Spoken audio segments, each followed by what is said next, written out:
Welcome back. All right, I want to do a quick video on this.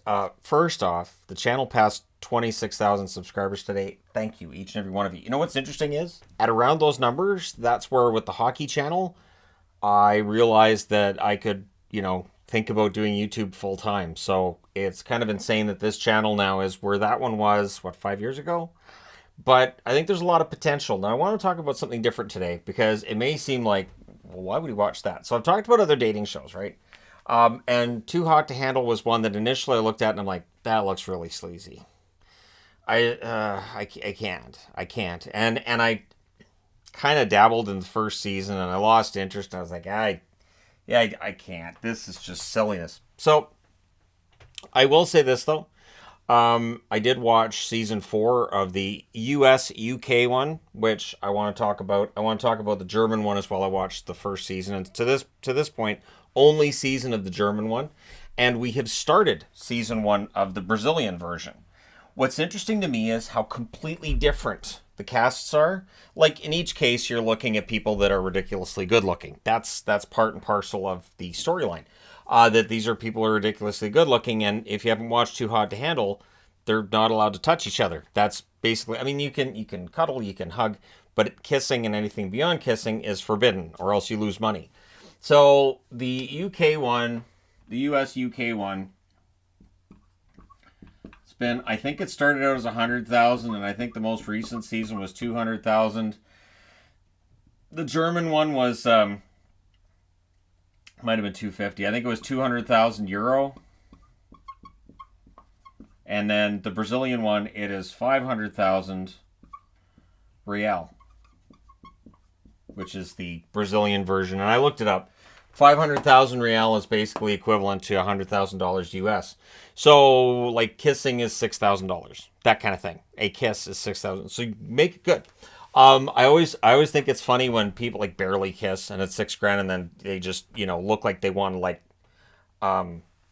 envelop each other's genetics via, just like, you wouldn't be all that surprised if somebody unhinged their jaw and just, swallowed the other person's head whole. It's disturbing, some of it, but it's the same amount of money. And that part I find really funny. Like, I don't know if that should be the same.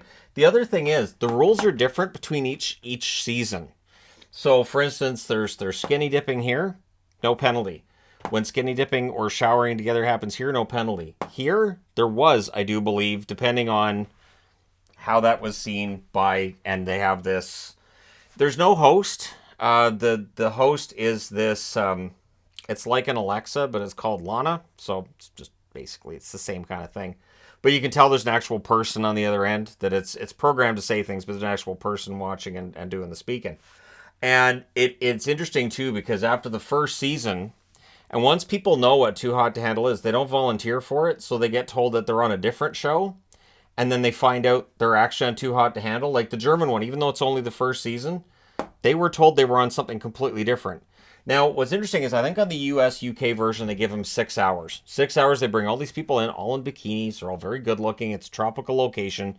So basically, it's the most romantic place possible with people wearing the least amount of clothes possible without, ending up with just a big blur on the screen. And then they're told, yeah, you're not allowed to touch each other. And I can imagine being in your early 20s, and especially since they hire people that are very, very hormonal, it's got to be rough, right? So people don't want to sign up for that. And the people that would have been fine for me, would have been wait. So if I just stick to myself and I don't, and you can't do anything by yourself either. But if I just kind of hang out on the beach for 30 days, I win $100,000. Cool, I can do that. Like I could go a month. Wouldn't be a problem. Even in my 20s, it would have been just fine. But they get people that's tough, because they bounce around. And they pick people that don't have real serious relationships. Now, my criticism of the show is something simple. I don't think a physical relationship is always shallow. And I think that's where I have a problem with it, is that it portrays it as, hey, you want a real connection, it can't be physical. There's one couple, and I'm not going to give it away, but on the most recent season of the US UK version, where they are very physical early on, like, yeah. And then as the show goes along, they have the deepest connection of any of the couples, and they end up being, the most popular couple. Well, yeah, they got to know each other on every level. So the physical was there, they got that out of the way, and then they got into the emotional side of it. And so I think the message the show sends, which is it's weird. It's like it's this message of, fooling around is bad, but it's in an environment where, and like my favorite thing is that they send them on these workshops. Oh my gosh. It's just so, are you kidding me? So you've got these people that aren't allowed to kiss, they're not allowed to make out, they're not allowed to do anything else. They sleep in the bed together, which Yvonne and I both asked ourselves, why? So if you're in this situation and you've got this young lady in your life, you really like her, she really likes you, very little clothing being worn, sleeping in a bed next to each other, and I mean, you don't have social media, you don't have your phone, you don't have a TV, you don't have music, you're just together, right? So you're bored on top of everything else, I would think. And so the idea of you're in the bed together, things are going to happen, right? Things are just, especially when you're in your 20s, in your sleep, stuff can happen. It's just, anyways. So I just find it bizarre that they do that with them. But these workshops very often are ones that, let's just say if I was looking to be distracted from thinking about my significant other and all of the wonderful things we could share together, I don't think these workshops are going to help. In fact, if anything, they make it worse. And then they'll be like, well, after that workshop, these people are still, they're all, they're all over each other. Yeah, yeah. So whoever decided that, for a workshop so they can have a deeper connection, we're going to take these people that are barely wearing any clothing and we're going to have them put body paint all over each other and then, like, have that body paint then used on a canvas for a painting that never goes anywhere and nobody signs it or anything. Yeah, I know if I was, that would distract me. Be like, oh, now I'm thinking about baseball. No, I just. But what gets me too is that, and this is where it's interesting. My wife and I like the people watching aspect. We like the social interactions, and we pick up pretty quickly on which guys are jerks, which people are using other people, which people are not necessarily being honest. Like on the Brazilian one, it's ridiculous. There's one guy who just starts crying, and you can tell it's fake, and everybody knows he's faking. And then when the significant other kind of confronts him on it, his answer is, well, but I love you. He met her like 2 days earlier, and what got me was she kind of rolls her eyes and goes, yeah, look. Now, personally, if I looked a woman in the eyes and I said, I love you, and her answer was, look, I think I'd get the hint. He really doesn't. So, like, that to me was one of the greatest moments ever. That was just, and that's the kind of thing that I think is really funny. The other part is, when they don't know how many cameras are around, you can see they're like, I don't think there's any cameras here. We can go make out over here. You can't. There's cameras everywhere. And it's creepy. There are definitely some camera angles. There are some things that, and I think that's where the show for me is kind of confusing. Like, okay, here's these, they have to be, chastity's the thing. Well, then why don't you, I don't know, let them wear pants. Let the guys wear a shirt. Just, and like I told her, have a Too Hot to Handle in Canada and put it in Yellowknife in January. I think they'd keep the $100,000. Well, I mean, kind of, because it's really cold, so you need warmth, and people might look for warmth, but you wouldn't have that same. It's sort of like Survivor years ago. I got bored of Survivor and I stopped watching it because every season looked exactly the same. I know they changed things, but I always thought if they really want to make Survivor interesting, have it in a cold location. Have it in somewhere that's not this idyllic paradise. Have it somewhere that's completely different, and have it so that the locations, there's some real variation there where it's not just a bunch of people trying to spear a fish on some remote island in the Pacific or the Caribbean or, maybe the Atlantic, I guess is possible too. But just, something different. And that's why I haven't watched Survivor in at least 10 years. It's been at least 10 years, and I have no interest. I don't. It does not interest me. As much as I loved Boston Rob, as much as I enjoyed some of the first few seasons, I don't think it ever equaled the first. I think that the funny thing is the first Survivor also ruined every single reality show forever because of Richard's alliances. And people went, that's how you win. You got to create an alliance. So, and at least with dating shows, you don't get that. The other thing that's interesting is on the US UK version, there are a couple of times where people have been eliminated because they don't have a love interest, which I think is weird. If you're looking to build an emotional intelligence, they don't have to have a love interest for that. On the German version of the show, they actually celebrated people who did not have a romantic attraction or connection with anybody at the end. One of the three finalists was actually somebody who did not have a boyfriend or girlfriend in the villa, and I was really happy for her. She didn't end up winning, but I really the amount of BS she put up with.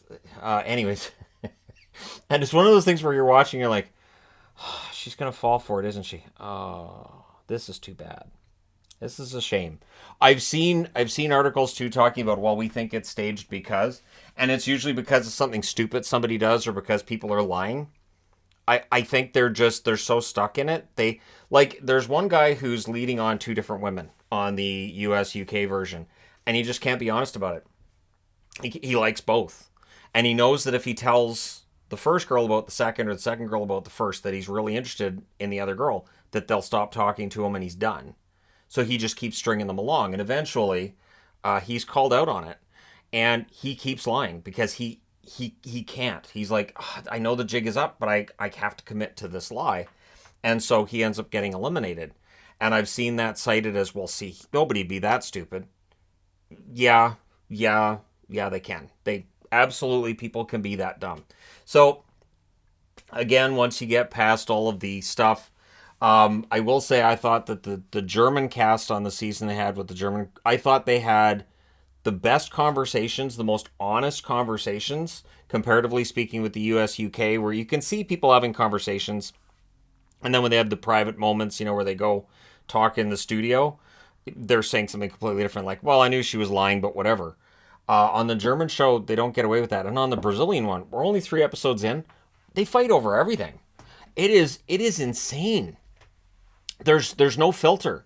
So when people don't like each other on the US UK version, and I say US UK because there's people from the US and the UK, as ridiculous as that is, because you have a girl from California and a guy from Scotland. Well, they're not going to make it because he's not leaving Scotland and she's not leaving California. But anyways, yeah, there's no filter with the Brazilians. There's just, I think you're full of crap. And then they start fighting.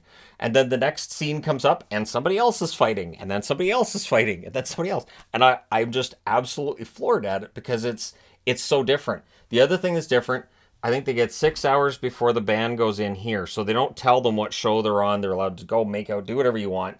The German one, I think it was 12 hours. The Brazilian one, they gave them a full day.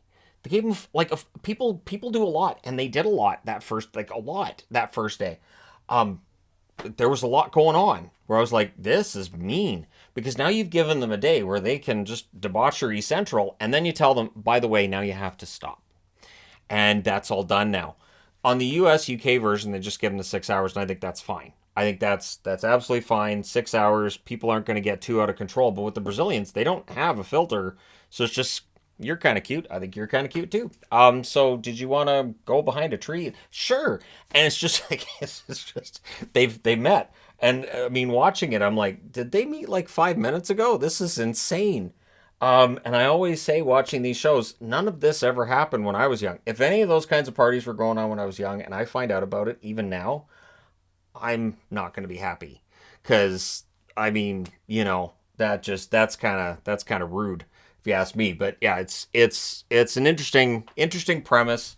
I know season 5 of the US UK version's coming out in January. There's 2 seasons of the Brazilian one, so I'll get through both of those. And it is interesting. And then of course there's the who's together and who's not. And standard for reality TV, when people get together in reality TV, once they get out of the villa or whatever bubble they're in, it usually doesn't work in real life, which makes sense. I had relationships at summer camp, and as soon as summer camp's done, yeah, those are done. That's it. That was fun, but it's over, because real life comes in and smacks you in the face, and it's done. So I don't really expect people to stay there, but I enjoy the social aspect. And I really enjoy too. And I'll close on this. I didn't expect this to be 15 minutes.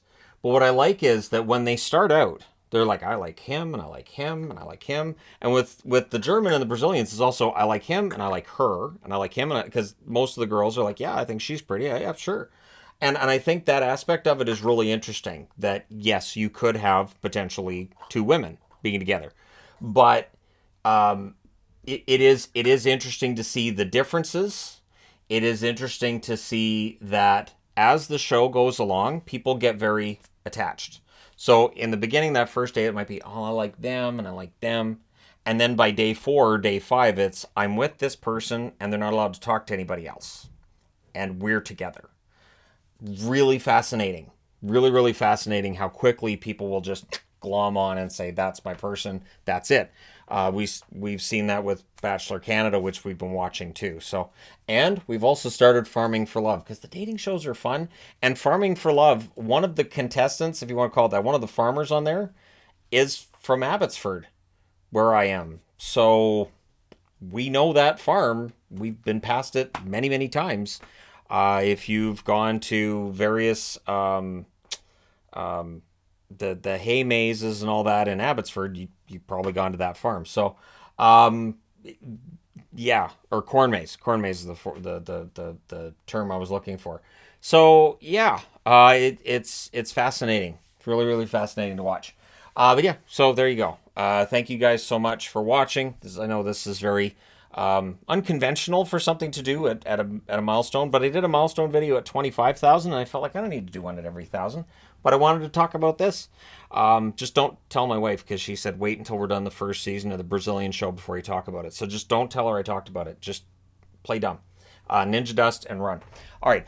Thank you guys so much for watching, for all your support. Don't forget to hit like and subscribe if you haven't done so already. And, I thought I'd be too old for these shows too. Turns out they're just fascinating to watch. Thank you guys so much for all your support. I will talk to you again soon.